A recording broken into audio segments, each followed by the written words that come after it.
샬롬. 참 좋은 우리 월요일 아침, 또 날씨가 많이 쌀쌀해졌네요.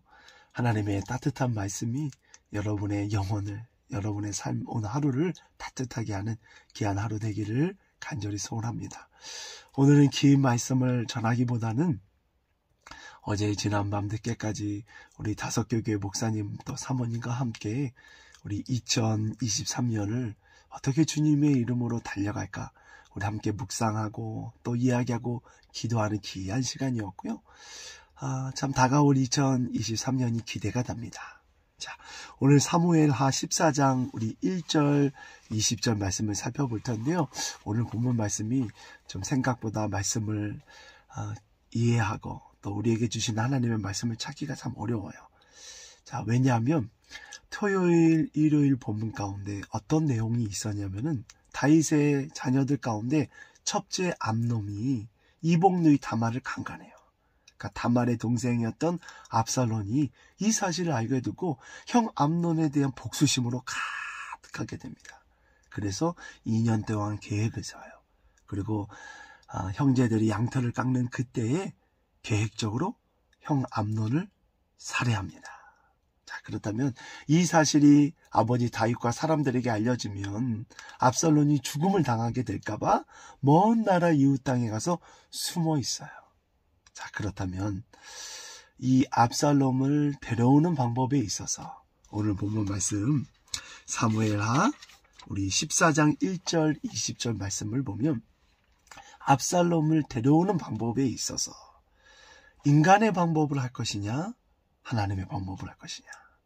당연히 압살롬을 다윗 왕에게 데려올 때 하나님의 방법을 할 때는 압살롬이 범죄한 것을 하나님 앞에 철저히 회개하고 돌아오는 것이 맞을 거예요.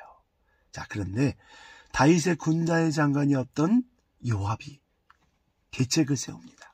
어떤 계책을 세우냐면 드고아라는 한 여인을 택해서 다윗의 상황과 비슷한 상황을 꾸미게 해요. 그리고 다윗 왕의 앞에 가서 왕이시여, 저도 두 아들들이 있는데 두 아들이 우발적으로 말다툼을 하다가 한 아들은 죽게 되고 또 남아있는 그 아들도 죽음을 당하게 생겼습니다. 도와주시옵소서. 우리 아들, 남아있는 아들을 좀 살 수 있게 도와주세요 라고 얘기하면서 이 여인이 어떻게 얘기했냐면 압살롬도 우발적으로 그 형을 죽인 거 아니냐. 그래서 압살롬도 그 죄를 용서해주고 받아주라고 얘기하면서 다윗에게 이야기를 합니다. 그런데 이 계책이 하나님의 방법이 아니라 인간의 방법이에요. 왜? 다윗의 마음 가운데 그 아들 압살롬을 데려오고 싶지만 데려오지 못하는데 요압이 계책을 세워서 나도 드고아 여인이 우발적으로 아들을 죽였으니까 남아있는 그 아들은 살려주세요. 다윗 왕이시여, 압살롬이 형 암논을 죽였지만 압살롬을 사면해주고 데려오십시오. 그런데 이 방법이 철저히 하나님의 방법이 아니에요. 드고아 여인의 이야기는 우발적인 살인사건이지만 압살롬은 2년 동안 첫째 형 죽일 계획을 합니다. 이 계획 자체가 하나님의 방법이 아니고 악한 방법이에요. 이것을 회개하게 하지 않으면 나중에 이 쓴뿌리가 다윗의 집에 어려움이 될 수 있어요.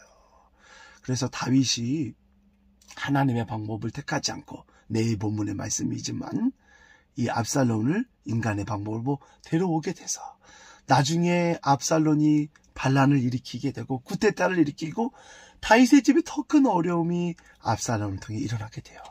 그래서 오늘 성경 본문 말씀, 우리에게 주시는 말씀은 인간에게 좋은 방법을 택하는 것이 아니라 하나님의 방법을 통해 죄가 있으면 철저히 회개하고 하나님의 방법으로 그 일들을 이루어갈 때 지금 당장은 힘들 수 있지만 나중에 반드시 하나님의 더 큰 은혜가 또 저와 여러분의 삶 가운데 임하게 될 것을 믿고 인간의 방법이 아닌 하나님의 방법을 선택하는 저와 여러분 되어지기를 간절히 소원합니다.